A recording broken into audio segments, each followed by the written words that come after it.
मुंबई में होने वाली विपक्षी एकता की बैठक के लिए बिहार से लालू और तेजस्वी यादव पटना से रवाना हो गए हैं। एयरपोर्ट पर लालू यादव और तेजस्वी मीडिया से मुखातिब हुए, जहां लालू यादव ने पीएम मोदी के खिलाफ हुंकार भरी। इंडिया महागठबंधन दल की ये तीसरी बैठक है। इससे पहले दूसरी बैठक बेंगलुरु और पहली बैठक पटना में हुई थी। मुंबई में होने वाली इस बैठक में आम चुनाव को लेकर सीट शेयरिंग समेत अन्य बिंदुओं पर चर्चा हो सकती है। मुंबई में नरेंद्र मोदी के नट्टी पर चढ़ने जा रहे हैं हम लोग। आज का दिन नरेंद्र मोदी के नट्टी पर पकड़े हुए हैं, एकदम हटाना है। हम लोग का जो है कोर्ट के मामले में कोर्ट में जो है हम लोग जवाब देंगे। और जहाँ तक जो एफिडेविट का मामला है, जो बीजेपी के लोगों का असली चेहरा जो है उजागर हो गया। आप बताइए, रात भर में एफिडेविट भी बदल दिया जाता है। यानी ये साफ दिखाता है कि बीजेपी डरी हुई है और कभी भी नहीं चाहते थे कि जातीय आधारित जो है गणना हो, जो कास्ट बेस्ड सर्वे जो बिहार के लोग करा रहे हैं। आप बताइए, अगर सामाजिक आर्थिक अगर डेटा हम लोग कलेक्ट कर रहे हैं, अगर ईबीसी के लोगों का हम पता चलेगा कि कौन गरीबी रेखा के अंदर है, कौन सी जाति, कौन सा वर्ण, कौन सा वर्ग, तो ये तो सारा गिनती तो होगा ही ना, तब ना पता चलेगा कौन कितना गरीब है।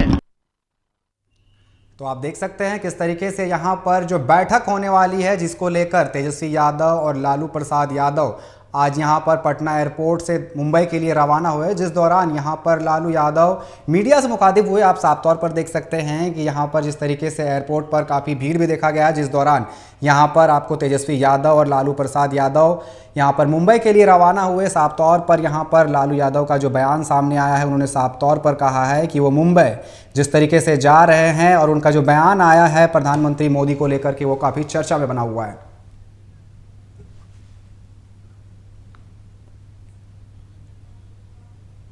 और इस पर अधिक बात करने के लिए हमारे साथ बिहार से लाइव जुड़ चुके हैं हमारे साथ बिहार एडिटर मनोज नारायण। उनसे जानेंगे जिस तरीके से जो बैठक होने वाली है, काफ़ी अहम है। बताया जा रहा है कि 31 अगस्त और 1 सितंबर को 2 दिवसीय बैठक होने वाली है, जिसको लेकर के यहाँ पर सीट शेयरिंग को लेकर के भी चर्चा होने वाली है। ये अहम बैठक है। जिस तरीके से पहले 2 बैठक हुई, तो क्या कुछ निकल कर इसमें सामने आ सकता है मनोज जी, ये तीसरी बैठक में?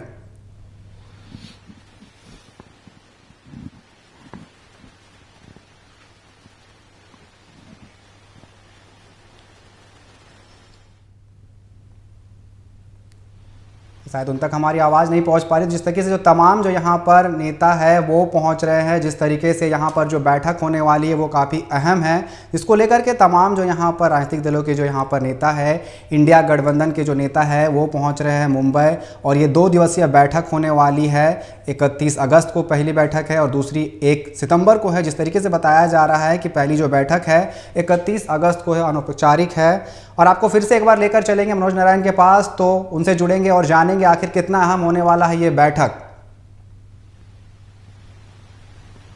तो मनोज जी, कितना अहम होने वाला है ये बैठक, जिस तरीके से ये तीसरी बैठक होने वाली है? देखिए निकेत, ये तीसरी बैठक जो होने वाली है, इसमें अगर देखा जाए पिछली बार का, तो जो जून महीने में बैठक हुई थी, उसके बाद जुलाई महीने में जो बैठक हुई, तो इस बैठक में कुछ न कुछ प्रोग्रेस हो रहा है।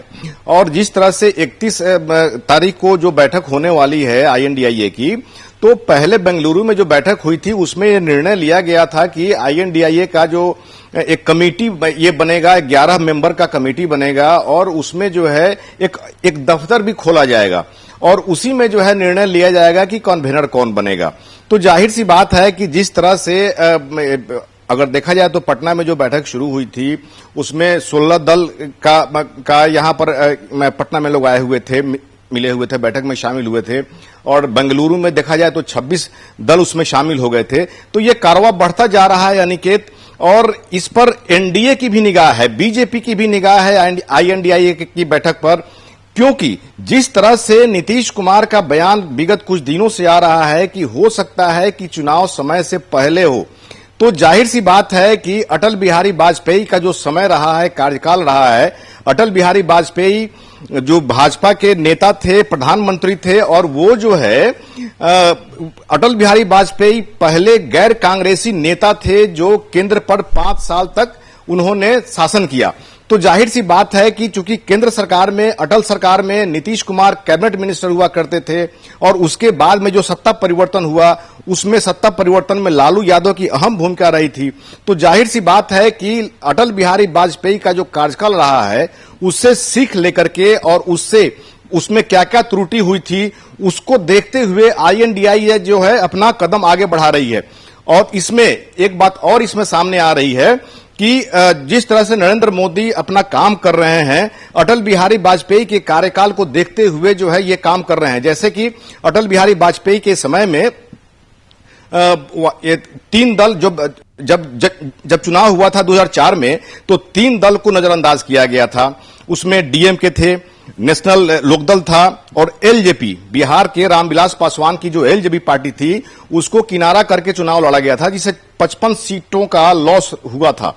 तो जाहिर सी बात है कि इन तमाम बातों को ध्यान में रखते हुए, अनिकेत, आपने देखा कि पिछली बार जो है किस तरह से चिराग पासवान नाराज चल रहे थे, उनको जेड जो है सुरक्षा दिया गया, IB के इनपुट पर जो है दिया गया।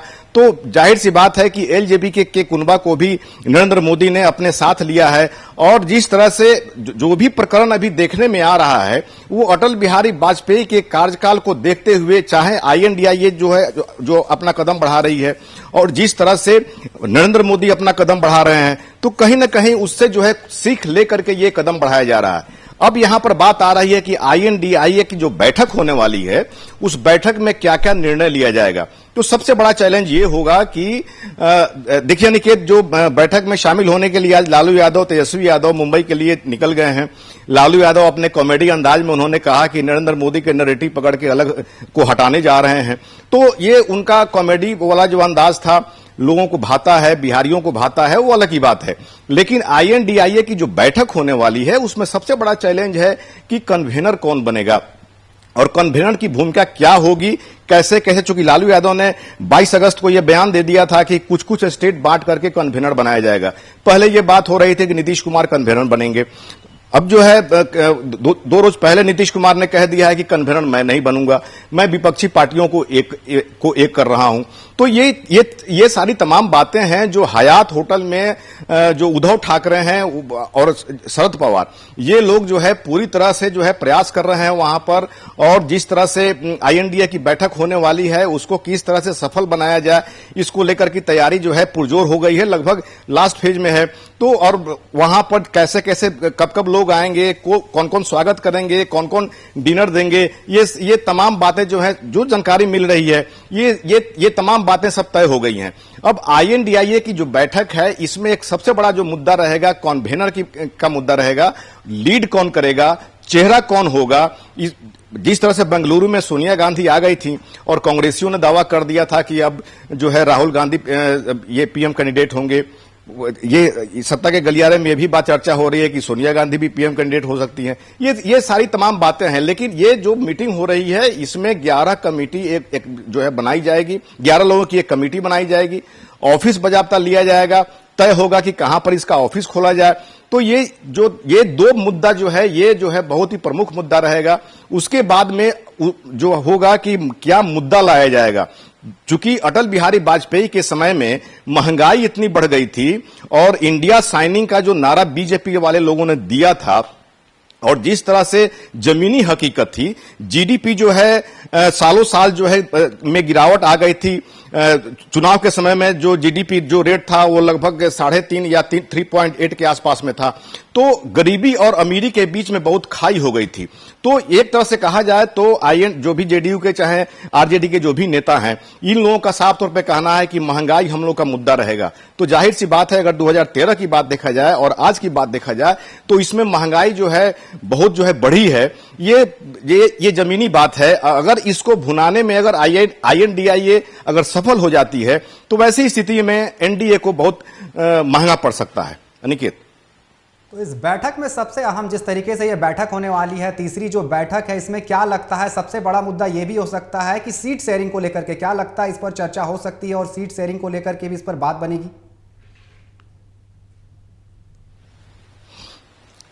देखिए अनिकेत, जो भी विपक्षी एक तब जो आईएनडीआई में जो भी विपक्षी के जो भी पॉलिटिकल पार्टीज हैं, हालांकि 26 दल पिछली बार जो है इसमें शामिल हुए थे, इसमें 5 स्टेट के सीएम के भी आने की बात हो रही है। इसका कारवा जो है, इसका कुनबा बढ़ने की उम्मीद बताई जा रही है। बहुत सारे ऐसे स्टेट हैं जहां पर कांग्रेस के साथ में जो रीजनल जो पार्टी है आमने सामने की चुनाव लड़ चुकी है, तो जाहिर सी बात है कि ये तो जो है थोड़ा मनमुटाव रहेगा। लेकिन जिस तरह से देखा गया था पटना के मीटिंग में या फिर बेंगलुरु के मीटिंग में भी देखा गया था, ये धीरे धीरे इस खाई को पाटने की कोशिश की जा रही है। और लेकिन जहां पर ये सवाल है सीट शेयरिंग को लेकर के, तो ये आपस में ये लोग बैठ करके ये तय करेंगे, चूंकि इन लोगों का मुद्दा है कि केंद्र में सत्ता जो है हथियाना है, नरेंद्र मोदी को अपदस्थ करना है, नरेंद्र मोदी ईडी और सीबीआई से जो है को अपना तोता बना लिए हुए हैं। तो जाहिर सी बात है कि जो भी सारे जिस तरह से पहली बैठक हुई थी और केजरीवाल नाराज हुए थे, उसके बाद में जो बेंगलुरु की बैठक हुई थी उसमें बहुत सारे लोगों की नाराजगी दूर हुई थी। तो ऐसा हो सकता है कि जो मुंबई में मीटिंग होने जा रही है उसमें भी बहुत सारी नाराजगी होंगी, जो होंगी वो दूर की जाएंगी। और सीट शेयरिंग का मुद्दा तो अभी बाद का होगा, लेकिन अभी तो तत्काल है कि जमीन कहीं अपना बनाया जाए, कमेटी बनाया जाए और उसके बाद एक ऑफिस खोला जाए और उसके बाद में फिर जो है सीट शेयरिंग का मुद्दा तो खैर बाद में रहेगा, लेकिन पहले कमेटी बनाना, जो अपना जो नीति या जो बायलॉज बनता है उस बायलॉज को फिर तय किया जाएगा। तो उसके बाद में जो है सीट शेयरिंग का मुद्दा अभी बहुत बाद का होगा, लेकिन तत्काल अभी है कि यहां पर कहीं अपना दफ्तर जो है खोला जाए, एक जो है कमेटी बनाया जाए, बायलॉज तैयार किया जाए, उसके बाद का जो है फेज होगा कि सीट शेयरिंग कैसे जो है किया जाएगा। यहां पर एक बात और आ रही है कि जिस तरह से अटल बिहारी वाजपेयी के समय में 6 महीना पहले चुनाव करा लिया गया था, नीतीश कुमार भी बोल रहे हैं कि चूंकि नीतीश कुमार अटल बिहारी वाजपेयी के रिजिम में कैबिनेट मिनिस्टर थे, तो वो बीजेपी के यहां पर बिहार में भी माने एनडीए में बहुत दिन तक जो है साथ में रहे, 17 साल तक साथ में रहे। तो जाहिर सी बात है कि बीजेपी का क्या क्या एजेंडा है, बीजेपी का क्या क्या मोनोपोली है, उससे भली भांति वाकिफ है। और कहा जाता है कि घर का भेदी लंका ढाहे, तो जाहिर सी बात है कि नीतीश कुमार को यह सब पता है कि बीजेपी क्या क्या कर सकती है, बीजेपी को कैसे डिफीट किया जा सकता है। तो ये सब बहुत सारी बातें हैं। तो ये जो है अब पहले बायलॉज तैयार किया जाएगा, बायलॉज तैयार करने के बाद में जो है उसके सीट शेयरिंग का बात तो जो है चुनाव के समय में आएगा। हालांकि अंदेशा जताया जा रहा है कि हो सकता है कि नवंबर से लेकर के फरवरी के बीच में कभी भी चुनाव कराया जा सकता है, जैसा कि अटल बिहारी वाजपेयी किए थे। हो सकता है कि नरेंद्र मोदी भी कर लें। नरेंद्र मोदी माने बीजेपी वाले लोग इस चक्कर में भी होंगे कि आईएनडीआई अपना कुनबा बढ़ाए, अपना जो है हवा देश में लहर पैदा करे, उसके पहले चुनाव जो है करा करके निकल जाओ। तो ये सारी बातें हैं, इन बातों पर भी आईएनडीए जो है गौर कर रही है। और आईएनडीआई के एक एक्टिविटी पर एनडीए की भी की निगाह है। तो जाहिर सी बात है ये यहां पर जो है सहमत का खेल जो है यहां पर चल रहा है। अब तो आने वाला समय बताएगा कि शह कौन देता है, मात कौन होता है। अनिकेत, जिस तरीके से यहाँ पर जो बैठक होने वाली है 31 अगस्त और 1 सितंबर को, जहाँ बताया जा रहा है कि 31 अगस्त को माफ कीजिएगा, जो बैठक होने वाली है जिसमें यहाँ पर अनौपचारिक बैठक है, और जो 1 सितंबर है यहाँ पर जो ऑफिशियल बैठक होने वाली। लेकिन एक बात सामने निकल कर आ रही है कि एनडीए महाराष्ट्र में जिस तरीके से शिंदे गुट और यहाँ पर एनसीपी और बीजेपी एक बैठक करने जा रही है 1 सितंबर को, कहीं ना कहीं ये काउंटर अटैक है जिस तरीके से यहाँ पर बीजेपी का और एनडीए का। देखिए, आईएनडीआई के गठन में या जो इनका कुनबा तैयार हो रहा था, शरद यादव की भूमिका बहुत अहम मानी जा रही थी। और ऐसे में जिस तरह से आईएनडीए का गठन हुआ उसके बाद में शरद पवार की टीम को ही पूरा तोड़ दिया गया, एनडीए ने तोड़ लिया, हाईजैक कर लिया। तो जाहिर सी बात है कि जिस तरह से अटल बिहारी वाजपेयी के समय में प्रमोद महाजन महाराष्ट्र के थे, जो उस समय जो वाजपेयी के चाणक्य माने जाते थे। अभी आज के डेट में जो नरेंद्र मोदी के चाणक्य हैं ये अमित शाह हैं। तो अमित शाह का जो एम्पायर जो इन्होंने खड़ा किया है या इनकी जो कूटनीति है, इनकी कूटनीति पूरे देश भर में जग जाहिर है। तोड़ फोड़ करना, मिलाना, हटाना, घटाना, ये सब में जो है माहिर माहिर माने जाते हैं। इतने कुशल माहिर जो है प्रमोद महाजन नहीं थे। एक तरह से कहा जाए तो प्रमोद महाजन जो है चाणक्य के साथ माने फंड ऑर्गेनाइजर थे और चाणक्य की भूमिका में थे, लेकिन उनसे कहीं बड़ा कद अभी जो है आज के डेट में अमित शाह का है। तो जाहिर सी बात है कि एक बैठक मुंबई में की गई है, हालांकि बीजेपी वाले लोगों ने हमला किया है और तंज कसा है कि वहां ये सभी लोग जा रहे हैं, हीरो हीरोइन बनने जो है ये लोग जा रहे हैं वहां पर। तो ये तमाम जो है आरोप प्रत्यारोप जो है चल रहा है, लेकिन किस तरह से INDIA का कुनबा घटे इसके लिए बीजेपी प्रयास करेगी और INDIA जो है प्रयास करेगी कि उसका कुनबा किस तरह से बढ़े, उसका वो प्रयास कर रही है। अनिकेत, इस तरीके से आपने जैसे बताया कि यहाँ पर जो है कि जैसे कि यहाँ बैठक होने जा रही है, जिसको लेकर के बिहार में जो बीजेपी के नेता है जिस तरीके से यहाँ बयानबाजी कर रहे हैं, नेता प्रतिपक्ष विजय सिन्हा ने कहा है, नीतीश कुमार पर तंज किया है जिस तरीके से कि वो एक दिन पहले वहां जा रहे हैं तो हीरो बनने जा रहे हैं, उन्हें पलटू राम कहा है। इसको कहां तक देखते हैं जिस तरीके से ये बातें सामने आ रही है जो बैठक होने वाली है? देखिए, नीतीश कुमार के बारे में तो यहां पर जो भी विपक्ष के लोग हैं सभी लोग पलटू राम जो है नाम इनका नामकरण कर दिया है। इस साल भर पहले जब आरजेडी जब विपक्ष में थी तो तेजस्वी यादव जो है पलटू चचा कहा करते थे, तेज प्रताप पलटू चचा कहा करते थे। तो ये जो है नामकरण तो उनका हो गया है, हालांकि नामकरण का जो नामकरण है ये तेजस्वी यादव का ही किया हुआ है, आरजेडी के लोगों का ही किया हुआ है। तो जाहिर सी बात है कि एक अनिकेत यहां पर यह भी बात हो सकता है कि जिस तरह से बीच में ये हरिवंश जी जो हैं, जो राज्यसभा के जो में हैं और ये यहाँ गवर्नर के पास में यहाँ नीतीश के पास आए थे मिलने के लिए, उसके बाद से भी कुछ चर्चा होने लगी थी। बीच में जो है कुछ दिन पहले गवर्नर के यहाँ नीतीश कुमार गए थे मिलने के लिए, उसी समय सुशील मोदी वहां पर पहुंच गए। सुशील मोदी को नीतीश कुमार के काफी करीब माना जाता है। तो इस तरह की जो है यहाँ पर बात जो है ये सियासत जो है गर्म हो गई थी, सत्ता के गलियारे में चर्चा होने लगी थी कि हो सकता है फिर नीतीश कुमार जो है कहीं पलटी न मार दें। अगर ऐसा भी कयास लगाया जा रहा है, चर्चा सत्ता के गलियारे में हो रही है कि चूंकि 16 MP जो जीते हैं पिछले आम चुनाव में जेडीयू के, वो बीजेपी का कहना है कि हमारा वोट बैंक है। और अगर उसके पहले का चुनाव देखें तो उसमें जेडीयू मात्र 2 सीट पर सिमट गई थी और इसमें जो है 2019 के चुनाव में देखा जाए तो जो 16 MP जो जेडीयू का जीता है वो बीजेपी का दावा है कि मेरा जो है जो 16 MP है मेरा वोट बैंक का है। तो ये ऐसा हो सकता है कि कभी भी जो है नीतीश कुमार इधर से उधर हो सकते हैं, वो अलग की बात है। लेकिन अभी तक का जो समय है, देखिए एक बात यहां पर अनिकेत और भी सामने आ रही है, जिस तरह से कन्वेनर के बात पर नीतीश कुमार शुरू से कहते आ रहे हैं कि मुंबई का जो बैठक होगा, मुंबई की बैठक में तय किया जाएगा, सभी लोग मिलकर के जो तय करेंगे वही संयोजक बनेंगे। लेकिन 22 या 23 अगस्त को जब लालू यादव फुलवड़िया अपने होम डिस्ट्रिक्ट अपने होम टाउन में गए हुए थे, तो वहां पर जो है उन्होंने कहा, एक सवाल के जवाब में उन्होंने कहा था कि कन्वेनर की बात है तो कुछ 2-4 स्टेट को मिला करके जो है कन्वेनर बनाना, जो यहाँ पर कन्वेनर बनाया जाएगा। तो जाहिर सी बात है कि जब ये बात नीतीश कुमार कहीं सुने होंगे, तो चूंकि उनका बयान बदल गया, 2 रोज पहले उन्होंने कहा कि हमको संयोजक नहीं बनना है। तो ये कुछ ऐसी बातें हैं कि हो सकता है कि नीतीश कुमार पर हालांकि बीजेपी की निगाह है, हो सकता है कि जो है नीतीश कुमार पलटी मार दें अपनी पार्टी को बचाने के लिए या फिर अपना वोट बैंक बढ़ाने के लिए, अपने एमपी को बरकरार रखने के लिए, ऐसा कयास लगाया जा सकता है। लेकिन अभी की परिस्थिति में जो है वो नीतीश कुमार अभी आगे बढ़ रहे हैं INDIA के साथ। लेकिन मुंबई में होने वाली बैठक के बाद नीतीश कुमार का रुख जो है पता चलेगा। हालांकि बेंगलुरु में जो बैठक हुई थी उसमें नीतीश कुमार और लालू यादव पीसी के पहले ही निकल गए थे, तो कयास लगाया जा रहा था कि ये लोग नाराज हो गए हैं। लेकिन बात ऐसी नहीं हुई, ये लोग आगे बढ़ते जा रहे हैं। लेकिन ये तो अभी समय बताएगा। अभी तक का जो सीन बन रहा है, नीतीश कुमार अभी पलटी मारने की बात अभी तो नहीं आ रही, लेकिन सियासत में ये बात जो है चर्चा का विषय बना हुआ है कि नीतीश कुमार कभी भी पलटी मार सकते हैं। लेकिन मौजूदा समय में अभी नीतीश कुमार INDIA के साथ आगे बढ़ रहे हैं।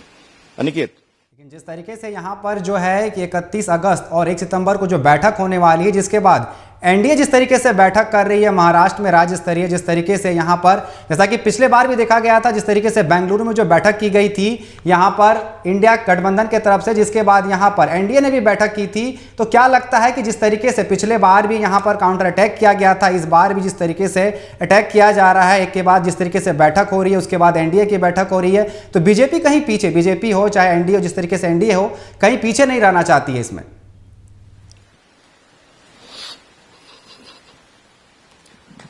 देखिए, जिस दिन बेंगलुरु में बैठक हो रही थी आईएनडीआईए की, उसी दिन दिल्ली में एनडीए की बैठक थी।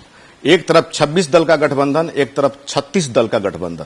तो एक तरह से कहा जाए तो जो है बीजेपी की निगाह, एनडीए की निगाह आईएनडीआईए पर है, आईएनडीआईए की निगाह एनडीए पर है। एक दूसरे को जो है लोग देख रहा है, समझ रहा है और आगे बढ़ने की कोशिश कर रहा है। तो जिस तरह से अगर पटना में जो पहली बैठक हुई, ऐसा जो है इतिहास साक्षी है कि अपने देश में कोई भी राजनीतिक हो, धार्मिक हो या किसी तरह का आंदोलन हो, उसकी शुरुआत बिहार से हुई है।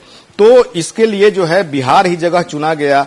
याद होगा अनिकेत आपको, या इतिहास में आप पढ़े होंगे कि 77 का जो आंदोलन हुआ था, उसकी शुरुआत पटना के गांधी मैदान से हुई थी और केंद्र की सत्ता बदली थी। तो जाहिर सी बात है उसी का, हालांकि पटना में ममता बनर्जी ने आकर के इस बात को कहा था कि बिहार से जो शुरुआत होती है आंदोलन, उसका जो है कुछ फल अच्छा होता है, इसलिए बिहार से जो है इसकी शुरुआत की गई है। तो ये यहां पर जो बैठक हुई, इसमें बहुत सारे लोगों ने इस बात की पुष्टि की थी, इस बात को कहा था। तो जिस तरह से पटना में बैठक हुई, उसके बाद बेंगलुरु में बैठक हुई, उसके बाद अब मुंबई में बैठक होने जा रही है। तो इसमें जो है आईएनडीआईए का जो है कारवा बढ़ रहा है, ज्यादा से ज्यादा लोग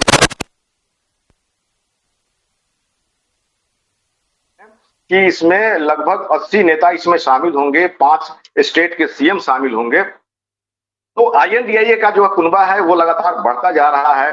और यहाँ पर प्रशांत किशोर ने भी कहा है, बीजेपी ने भी कहा है, प्रशांत किशोर अभी पैदल यात्रा कर रहे हैं और यहाँ पर लोगों में, बिहारियों में अलख जगा रहे हैं, जागरूक कर रहे हैं, अपने अधिकार के प्रति, शिक्षा के प्रति यहाँ पर जागरूक कर रहे हैं। और वो बहुत बड़े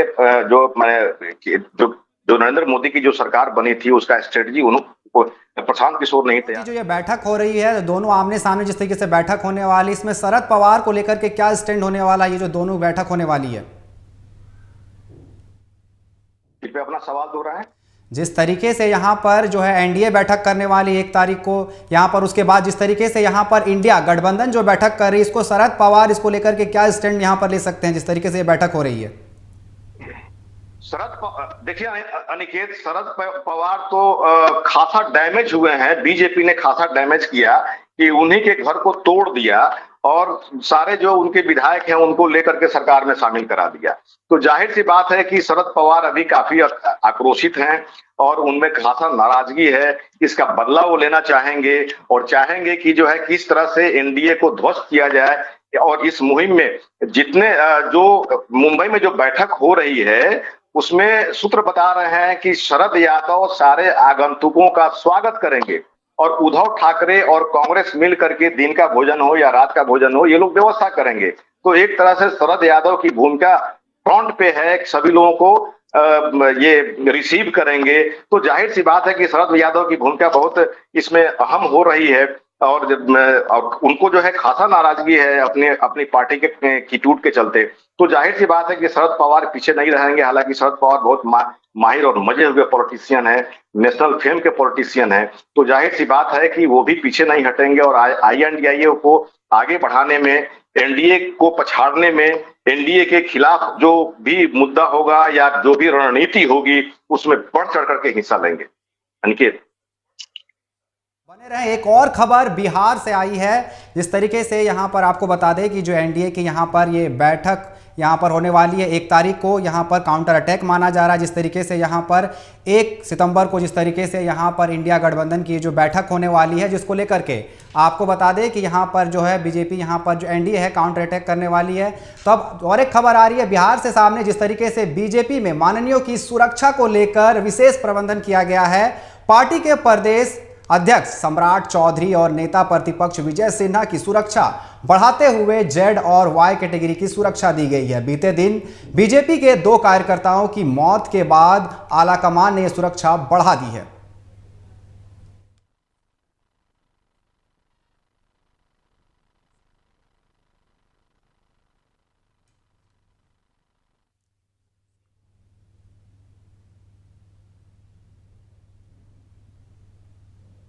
एक बार फिर से मनोज जी के पास चलेंगे और उनसे जानेंगे जिस तरीके से यहाँ पर जो सिक्योरिटी बढ़ाई गई है, यहाँ पर तमाम जो बीजेपी के आला कमान है उनकी जिस तरीके से आज सिक्योरिटी बढ़ा दी गई। बीजेपी प्रदेश अध्यक्ष सम्राट चौधरी को यहाँ पर सिक्योरिटी Z+ सिक्योरिटी दी गई है जिस तरीके से, और यहाँ पर नेता प्रतिपक्ष विजय सिन्हा को वाई कैटेगरी सिक्योरिटी दी गई है। तो ऐसा लग रहा है कि जिस तरीके से यहाँ पर अपराध यहाँ पर जैसे बिहार में बढ़ रहा है, आम जनता परेशान है अपराध से, लेकिन सिक्योरिटी जो बढ़ाई जा रही है बीजेपी नेताओं की बढ़ाई जा रही है, इस पर क्या कहना है? देखिए अनिकेत, बीजेपी के जो यहाँ पर प्रदेश अध्यक्ष सम्राट चौधरी बने हैं वो पहले विधान परिषद में विपक्ष के नेता हुआ करते थे, लेकिन जब उनको प्रदेश अध्यक्ष बनाया गया तो प्रतिपक्ष के नेता प्रतिपक्ष के पद से परिषद से उनसे इस्तीफा ले लिया गया था। और जिस समय वो विधान परिषद में प्रतिपक्ष के नेता थे उस समय बिहार सरकार से उनको सिक्योरिटी मिली हुई थी। तो जब इनका जब उस पद से जब इनको हटाया गया तो वैसी स्थिति में बिहार सरकार ने अपनी सुरक्षा व्यवस्था अपना वापस ले लिया।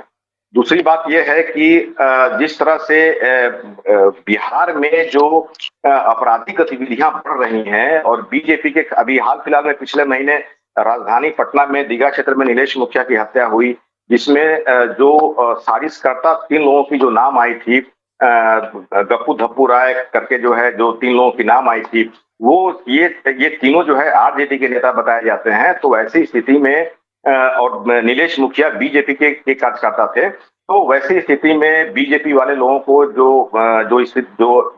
जो माने यहाँ पर नेता की सुरक्षा को लेकर के बीजेपी पार्टी में खासा जो है ये बेचैनी थी। और आईबी ने इनपुट दिया था जिसके आधार पर सम्राट चौधरी को दिया है जेड सुरक्षा, विजय सिन्हा को दिया है वाई सुरक्षा, और 2 जो एक एमएलए और एक एमएलसी राजू सिंह जो मुकेश सहनी के पार्टी से वीआईपी से जो बीजेपी में शामिल हुए थे, उन पर जो है अपहरण का आरोप लगाया गया था और उनको काफी तंग तबाह किया गया था। तो वैसी स्थिति में राजू सिंह साहेबगंज के विधायक हैं, तो उनको जो है एक सुरक्षा दिया गया है, और दिलीप जायसवाल जो एमएलसी हैं उनको भी जो है एक सुरक्षा दिया गया है। तो जाहिर सी बात है कि बिहार में जो आपराधिक ग्राफ जो हाल के दिनों में जो बढ़ा है, और इसमें जो है जो बीजेपी कार्यकर्ताओं का जो मर्डर हुआ है उसको लेकर के आईबी इनपुट दिया था कि हो सकता है कि भाजपा के और भी कार्यकर्ता जो है निशाने पर हों। तो जो भी इनपुट दिया था उसके आधार पर इन लोगों को सिक्योरिटी दिया गया है। अब आने वाले समय में जो है ये पता चलेगा। हालांकि इन लोगों के पहले अगर देखा जाए तो अगर जो बीजेपी कोटे के जो यहाँ बिहार में जो बीजेपी के जो मिनिस्टर हैं, कैबिनेट मिनिस्टर हैं, उनको छोड़ करके यहाँ पर 16 लोगों को XYZ जो है सुरक्षा यहाँ पर मिला हुआ है।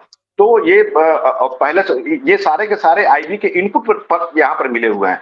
तो जाहिर सी बात है कि जैसे जैसे आईबी का इनपुट आता है वैसे वैसे सुरक्षा व्यवस्था बढ़ाई जाती है। इसके पहले जो है मुकेश सहनी को भी सुरक्षा व्यवस्था दिया गया था, चिराग पासवान को भी दिया गया था। तो ये आईबी के इनपुट पर दिया गया है। अभी 4 जो नेता हैं बीजेपी के, और इनको जो सुरक्षा दिया गया है, तो जाहिर सी बात है कि अब कहीं ना कहीं चूंकि ये लोग वोकल हैं और सरकार के खिलाफ हमेशा मुखर होकर के बोलते हैं, तो इसको लेकर के जो है आईबी का इनपुट आया था और इसी आधार पर जो है इन लोगों को सुरक्षा व्यवस्था मिली है। निकेत, लेकिन जिस तरीके से यहाँ इनपुट के आधार पर बीजेपी के नेताओं को तो सुरक्षा दे दी गई है, लेकिन जो बिहार की जनता है, जिस तरीके से बिहार में अपराध का जो ग्राफ बढ़ा है, यहाँ पर आम जनता को सुरक्षा कौन देगी? देखिए, आम लोगों को तो सुरक्षा देना सरकार का काम है, लेकिन सरकार कहती है कि अपराध का ग्राफ कहाँ बढ़ा है। डाटा उठा करके देखा जाए, नीतीश कुमार का बयान है कि आप लोग डाटा उठा करके देखें कि अपराध कहाँ बढ़ा हुआ है। लेकिन अब ये तो खैर, हालांकि बिहार के लोग जो है बहुत सशंकित हैं। जहां पर एसएचओ की हत्या हो जा रही है, पत्रकार की हत्या हो जा रही है, बीजेपी कार्यकर्ताओं की हत्या हो जा रही है, आम लोग तो खैर आम लोग है ही। तो इस तरह से आपराधिक जो आए दिन जो है मर्डर की जो है खबरें आ रही हैं, तो ये तो खैर सरकार का काम है और प्रशासन का काम है कि सुरक्षा व्यवस्था यहाँ पर पुख्ता किया जाए। सुशासन के नाम पर ही जो है नीतीश की सरकार बनी थी, तो ये जो है कहीं ना कहीं यहाँ पर सरकार की लापरवाही भी कही जाएगी। प्रशासन की भी लापरवाही कही जाएगी कि सुरक्षा व्यवस्था यहाँ पर अभी लुंज पुंज जो है व्यवस्था अभी हो गया है। तो ये सरकार को इस पर जो है कदम उठाना चाहिए। अब सरकार कब तक जो है इस पर कदम उठाती है। हालांकि जो पुलिस डिपार्टमेंट गैंगवार ने बहुत सारा जो है अपना आइटम जो है चेंज किया है कि कैसे कैसे जो है पुलिस डोर टू डोर जो है जाएगी, लोगों से पूछेगी। हालांकि एक विगत दिनों 112 नंबर का जो है यहाँ पर व्यवस्था किया गया कि 112 नंबर पर फोन करिए, 5 मिनट में पुलिस आपके पास पहुंचेगी। ये तमाम जो है सरकार अपनी व्यवस्था कर रही है, लेकिन अब जो अपराधियों का जो मनोबल है यहाँ पर बढ़ा हुआ है, उसको कहीं ना कहीं जो है रोकने में सरकार अभी भी विफल साबित हो रही है। देखिए, साथ जुड़ने के लिए आपका बहुत बहुत धन्यवाद और दर्शकों को जानकारी देने के लिए। तो जिस तरीके से यहाँ पर बिहार में जो है बीजेपी के नेताओं का यहाँ पर सिक्योरिटी बढ़ा दिया गया है, बीजेपी प्रदेश अध्यक्ष जो है उनको यहाँ पर Z+ सिक्योरिटी दी गई है, नेता प्रतिपक्ष विजय सिन्हा को यहाँ पर Y कैटेगरी की सुरक्षा दी गई है। तो इस खास फेसबुक में फिलहाल इतना ही। बने रहे भारत न्यूज़ 24 के साथ। नमस्कार।